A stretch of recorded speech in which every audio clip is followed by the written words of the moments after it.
नमस्कार, खबरों की खबर में आपका स्वागत है। सोनिया गांधी की कांग्रेस में महाफूट पड़ने वाली है और ये फूट old brigade versus youth brigade के बीच होने वाला है। ये दोनों के बीच जंग चल रहा है और अलग अलग क्षेत्रों के अलग अलग युवा नेता कांग्रेस से नाराज चल रहे हैं। ये नाराजगी पिछले कई महीनों से चल रही थी, लेकिन अब सामने आती हुई दिखाई पड़ रही है। ये लोग इसलिए नाराज हैं कि कुछ मामलों में जो बुढ़े कांग्रेसी लोग हैं वो बार बार ऐसी नीतियों पर चलते हैं जिससे इनको आगे बढ़ने का मौका ही नहीं मिलता है। ये नाराजगी इस बात को लेकर भी है कि इन लोगों में से कई नेता ऐसे हैं जो भाजपा विरोध में इतने अंधे हो गए हैं कि अपनी पार्टी की बर्बादी पर भी तालियां पीटते हैं। इस नाराजगी के कारण अब धीरे धीरे ये लोग मुखर होते जा रहे हैं और ऐसा लगने लगा है कि कांग्रेस के ये युवा नेता अब पार्टी से बगावत करके ही छोड़ेंगे। पहले बात करते हैं ज्योतिरादित्य सिंधिया की। ज्योतिरादित्य सिंधिया पिछले 6 महीने से कांग्रेस में अलग थलग महसूस कर रहे हैं। ज्योतिरादित्य सिंधिया तो कई बार कांग्रेस से अपनी नाराजगी जता भी चुके हैं और अपने प्रदेश में यानी मध्य प्रदेश में तो कांग्रेस की सरकार के खिलाफ कई बार मोर्चा खोल चुके हैं। इस बीच उन्होंने जैसा कांग्रेस के लिए कहा, उसके बाद ऐसा लगने लगा है कि ज्योतिरादित्य सिंधिया अब उस मोड में चले गए हैं कि जो होना है वो हो जाए। अब कांग्रेस में रहकर भी कांग्रेस के खिलाफ बात करने का मतलब यही होता है कि अब कांग्रेस चाहे तो मुझे निकाल दे, चाहे तो अपने साथ रखे, लेकिन हम अपनी आवाज इसी तरह से उठाते रहेंगे। उन्होंने कमलनाथ की सरकार के खिलाफ बगावत के सुर अपना लिए हैं। उन्होंने अतिथि शिक्षकों के मुद्दे पर उनके साथ खड़ा होकर आंदोलन की बात कर दी। पहले भी वो कमलनाथ के खिलाफ बोल चुके हैं और पिछली बार जब किसानों की कर्ज माफी की बात आई थी तो उन्होंने सरकार के ऊपर हमला बोला था। उसके बाद भी कमलनाथ की सरकार में हड़कंप मच गई थी और जिस तरह से मध्य प्रदेश में ज्योतिरादित्य सिंधिया बार बार सरकार के ऊपर हमला कर रहे हैं, उससे ऐसा लगने लगा है कि मध्य प्रदेश की सरकार भी वो गिरा सकते हैं।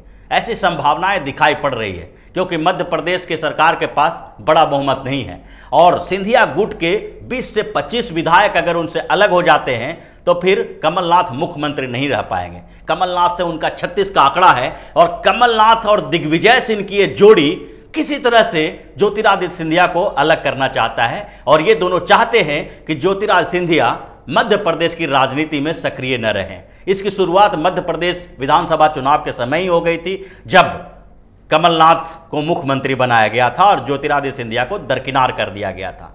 जब विधानसभा चुनाव हुआ था तो उस समय ज्योतिरादित्य सिंधिया ने एड़ी चोटी का जोड़ लगा दिया था।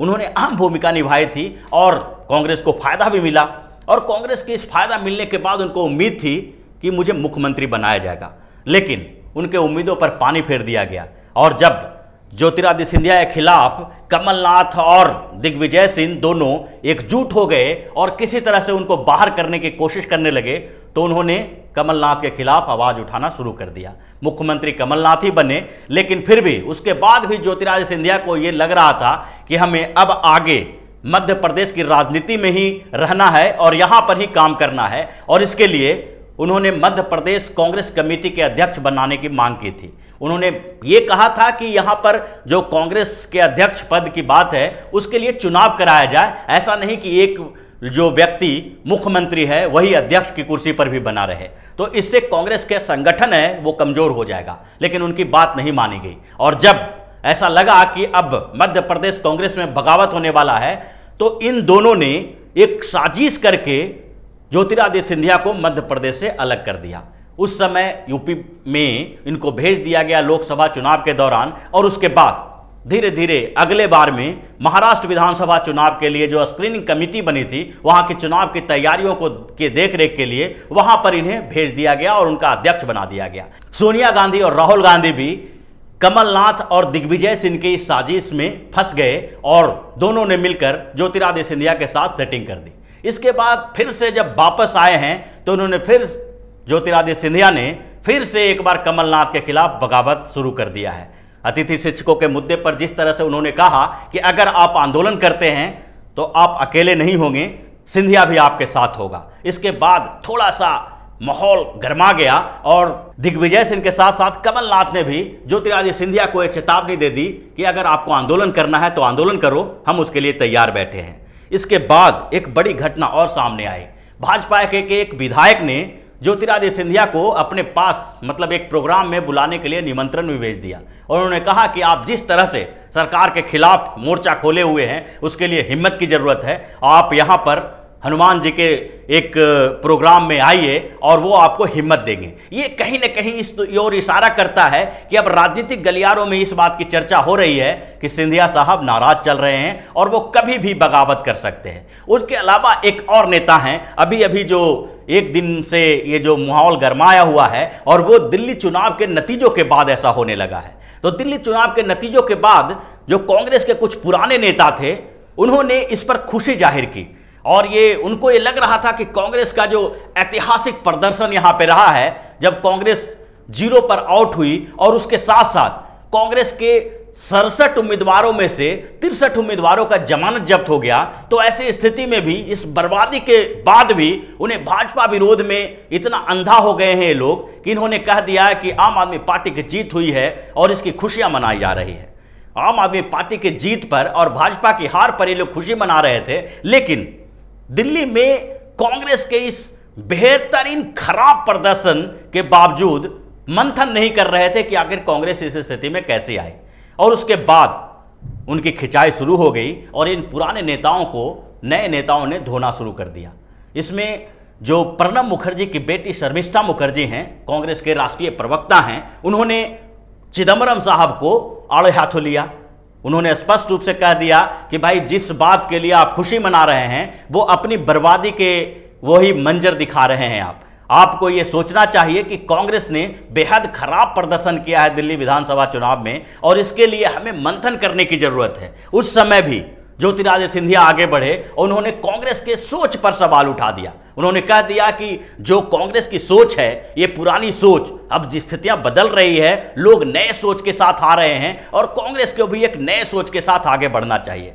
और उनकी बात भी उसी तरह से थी जिस तरह से शर्मिष्ठा मुखर्जी बोल रही थी। अब उसके बाद धीरे धीरे ये विवाद जो है आगे बढ़ता जा रहा है। अब ये मुंबई तक पहुंच गया है। मुंबई कांग्रेस के एक नेता मिलिंद देवड़ा हैं, युवा नेता हैं और उन्होंने कांग्रेस के लिए महाराष्ट्र में बड़ा काम किया। राहुल गांधी के भी नज़दीकी रहे, लेकिन धीरे धीरे ये इन लोगों को थोड़ा दरकिनार कर दिया गया। और ये जो बुजुर्गों की फौज कांग्रेस में बैठी हुई है, ये लोग जो वकालत करते हैं, पैसा कमाते हैं और दिल्ली में बैठकर राजनीति करते हैं, जमीनी हकीकत से इनको कोई लेना देना नहीं है, वो लोग इन लोगों को दरकिनार करने की कोशिश में लगे हुए हैं। तो मिलिंद देवड़ा ने आम आदमी पार्टी की सरकार की सराहना कर डाली। अब ये सराहना बड़ी बात थी क्योंकि अरविंद केजरीवाल की पार्टी और कांग्रेस दोनों यहां अलग अलग धारा के हैं। अरविंद केजरीवाल जब तक यहां पर रहेंगे तब तक कांग्रेस को पनपना मुश्किल है। तो ऐसी स्थिति में देवड़ा के इस बयान को कैसे सहा जा सकता था। और उसके बाद दिल्ली प्रदेश कांग्रेस के एक नेता अजय माकन ने देवड़ा को पार्टी छोड़ने के लिए बोल दिया। उन्होंने कह दिया कि अगर आपको पार्टी छोड़नी है तो छोड़ दीजिए, इसकी कोई ज़रूरत नहीं है कि आप पार्टी में रह के केजरीवाल सरकार के लिए झूठा प्रचार करें।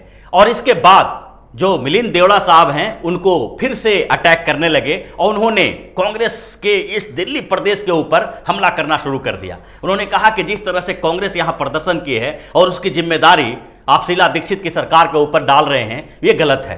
क्योंकि शीला दीक्षित की जब सरकार थी तो कांग्रेस बहुत अच्छा प्रदर्शन कर रही थी और कांग्रेस उस समय ठीक ठाक काम कर रही थी, उसी के काम को आगे बढ़ाया जाना चाहिए था। लेकिन आप लोग अपनी नाकामियों के लिए किसी और के ऊपर ठीकरा फोड़ रहे हैं। तो ये जो विवाद चल रहा है कांग्रेस के अंदर, जो आंतरिक कलह चल रही है, अब इस मोड़ पे चला गया है कि कांग्रेस के कई युवा नेता, चाहे बंगाल से शर्मिष्ठा मुखर्जी हों, मुंबई से मिलिंद देवड़ा हो, मध्य प्रदेश से ज्योतिरादित्य सिंधिया हो या फिर राजस्थान के उप मुख्यमंत्री सचिन पायलट हों। सचिन पायलट की भी यही नाराजगी है क्योंकि राजस्थान विधानसभा चुनाव के बाद सचिन पायलट को भी लग रहा था कि हमें मुख्यमंत्री बनाया जाएगा। उस समय अशोक गहलोत केंद्र में आ गए थे और सचिन पायलट राजस्थान की जिम्मेदारी संभाले हुए थे। उन्होंने शिद्दत से चुनाव प्रचार किया और जोर जोर लगा दिया, लेकिन बाद में उसका परिणाम जो आया उससे वो भौचक्के रह गए। अशोक गहलोत को केंद्र से ले जाकर फिर से राजस्थान का मुख्यमंत्री बना दिया गया और सचिन पायलट देखते रह गए। हालांकि उनको खुश करने के लिए उप मुख्यमंत्री का पद दे दिया गया, लेकिन उप मुख्यमंत्री का पद कोई ऐसा पद नहीं है जिसके पास कोई ताकत हो। वो एक दिखावे का पद है और उससे सचिन पायलट खुश नहीं हो सकते थे। इसलिए वो लगातार बार बार अशोक गहलोत की सरकार पर हमला करते रहते हैं। यहाँ तक कि जब कुछ बच्चों की मौत जो राजस्थान में हुई थी, उस समय भी उन्होंने अशोक गहलोत को जिम्मेदार ठहरा दिया था और एक तरह से विपक्ष की भूमिका में आ गए थे। उन्होंने बार बार ये सवाल उठाया कि अशोक गहलोत की सरकार संवेदनहीन हो गई है और जो अशोक गहलोत जो मुख्यमंत्री हैं वो जिस तरह का बयान दे रहे हैं वो सरकार की नाकामी है, क्योंकि अशोक गहलोत ने इससे पहले कि भाजपा की सरकार के ऊपर ठीकरा फोड़ने की कोशिश की थी और सचिन पायलट इसके लिए तैयार नहीं थे। उन्होंने कह दिया कि अब आप भाजपा की उस पुरानी सरकार के ऊपर ठीकरा नहीं फोड़ सकते, क्योंकि इतने दिनों से आप सरकार में हैं और व्यवस्था देखना आपका काम है। इसके बाद अशोक गहलोत के कुछ जो समर्थक थे उन्होंने भी सचिन पायलट के ऊपर हमला बोला था और उनको जो उनके PWD का मंत्रालय उनके पास है उसके बारे में उन्होंने कहा था कि जिस तरह से हॉस्पिटल की व्यवस्थाएं खराब हुई है उसमें PWD मंत्रालय का भी हाथ है और PWD मंत्रालय जो है वो सही तरीके से काम नहीं कर रही है, जिसके कारण अस्पताल जो बनाए जाने थे वो सही समय पर नहीं बन पाया। तो ये दोनों के बीच ये रस्साकसी तनातनी चल रही है। तो ये जितने अलग अलग राज्यों में जो कांग्रेस का संगठन है वहां पर ओल्ड वर्सेस यूथ हो रहा है। दोनों बिल्कुल बुजुर्ग नेता अलग थलग पड़ गए हैं और दूसरे तरफ युवा नेता जो हैं अपना बिल्कुल तीर कमान लेके खड़े हैं और उनको लगता है कि अब बर्दाश्त करने से बाहर की चीज हो गई है, अब बर्दाश्त नहीं किया जा सकता। अगर कांग्रेस वाला कमान को लगता है कि हम लोग गलत बोल रहे हैं तो हमें कांग्रेस से निकाल दें, और इस मोड में अब ये लोग आ गए हैं। और देखने वाली बात ये होगी कि कितने दिनों तक ये कांग्रेस के अंदर के ये कलह चलती है या फिर ये लोग फिर से अलग अलग तरीके से अपना विकल्प ढूंढने लगते हैं और फिर या तो ये लोग मिलजुल के एक नई पार्टी बनाएंगे या फिर अपने अपने क्षेत्रों में काम करने के लिए वहां पर एक अलग विकल्प की तलाश करेंगे, दूसरी पार्टियों में जाएंगे।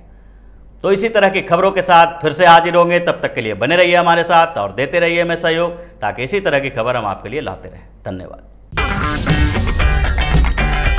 अगर आपको हमारा वीडियो पसंद आया हो तो इसे लाइक करें, हमारे चैनल को सब्सक्राइब करें और हाँ, बेल आइकन दबाना ना भूलें ताकि आप तक हमारे वीडियो की नोटिफिकेशन पहुंचती रहे। आप अपना सुझाव हमें कमेंट बॉक्स में दे सकते हैं। हमारे साथ जुड़ने के लिए शुक्रिया।